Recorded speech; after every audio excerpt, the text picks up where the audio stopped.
G'day guys, welcome to this episode of Walking with Pete. I hope it's not too windy because it's a little bit of a windy day, but it's absolutely beautiful. It's a Sunday afternoon, we've just passed lunchtime, heading to the shops to go get some food because I'm starving, and I thought I would make a quick Walking with Pete episode. So what did I want to talk to you guys about today? Well, I'll give you a bit of an idea of what I've been up to, I guess. So I had work last night. I got home at about 12, so midnight, went to bed, and then got up this morning at about 10:30, so I had a bit of a sleep in. And then this morning, my housemate and I were wanting to get rid of a whole lot of plant material, sort of dried leaves, dried branches that have built up in the backyard after probably a year or two from this plant that we've got. We've got this birds of paradise plant that has really fibrous leaves and things that fall off it all the time, and it's become a bit of a fire hazard. And obviously, living in Australia, bushfires are a bit of a problem, although not necessarily much of a problem here in Melbourne, but because of the temperature that can arrive in summer, that can happen. We can have, stints or runs of a few days of 40 degrees or more. We have to quite often get rid of a lot of this material and either burn it off earlier on in the year, so in spring after winter before it gets too hot, or you have to get rid of it some other way.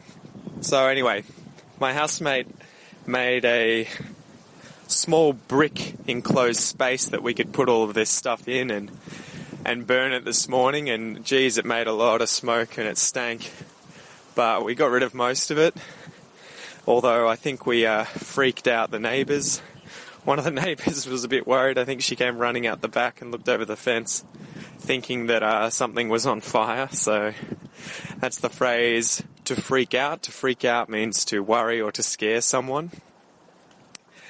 Also, I guess recently with the podcast, I've been thinking about doing, finding a way of making money from it without necessarily forcing anyone to have to pay for it, obviously, because I want to be able to create free resources for you guys to use to improve your English that are fun, that are easy to use. And so the main thoughts that I'm having at the moment, at least, are to create courses where you have like 50 episodes or so in a course with transcripts, and I cover a certain area of English that I can make 50 or so episodes like the episodes I kind of do at the moment. For instance, the pronunciation episodes. And I would release them for free on the podcast first, so that you guys all have a chance to use and listen to these things for free as they come out.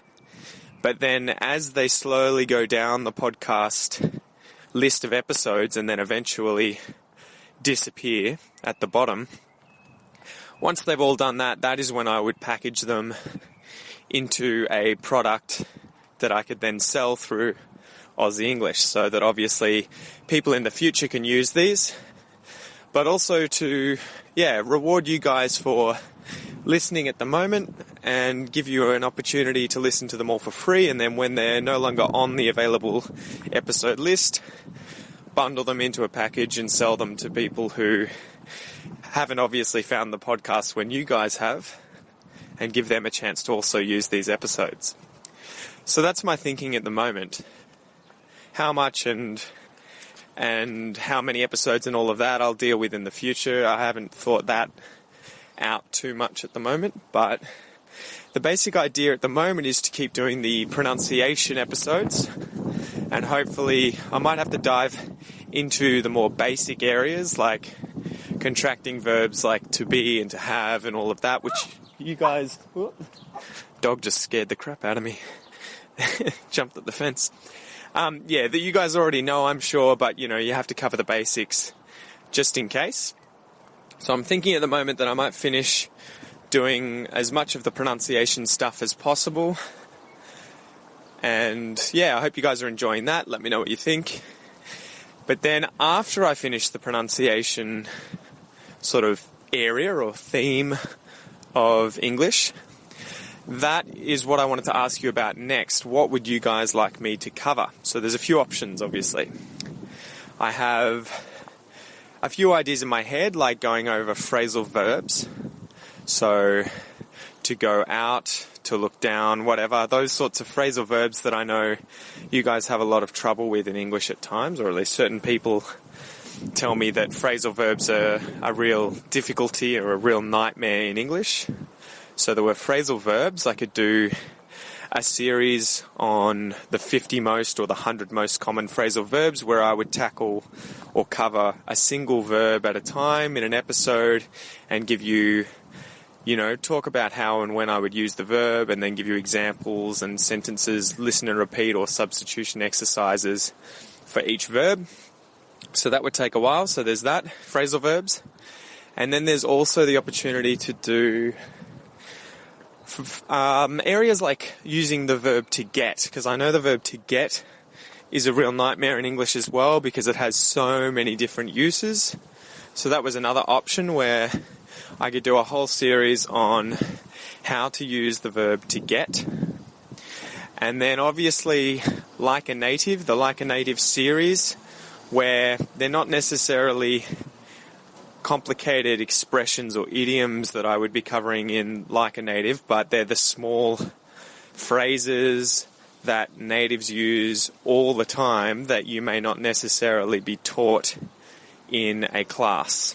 And so I keep thinking of so many of these. I have a list of probably about 50 different episodes that I have to write for Like a Native episodes at the moment, where every time I come up or hear or think of some of these phrases in my head, I write them down, and I'm sure that they would be really helpful because these are the kinds of things that I would really like to be learning if I was learning a foreign language.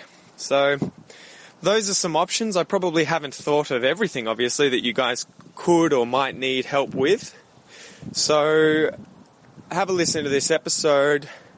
Let me know what you think is important and what you would like to receive as episodes or as courses potentially for improving your Aussie English or English in general, because my aim here is to kind of give you resources that really boost you from the intermediate level to advanced level in English. So obviously it's not for beginners. It's for people who already have a pretty solid base in English and can speak pretty well and understand spoken English as I'm speaking it. And yeah, if you have any ideas or any suggestions for the kinds of things that I could give you guys or make for you guys in order to turn into courses that I could sell eventually, obviously to support Aussie English and allow me to keep doing what I'm doing, then let me know in this episode. So that's probably enough for today, guys. I'm standing outside the IGA, which is a supermarket store here in Melbourne, and I'm going to go get some food because I am starving. Chat to you soon. See ya.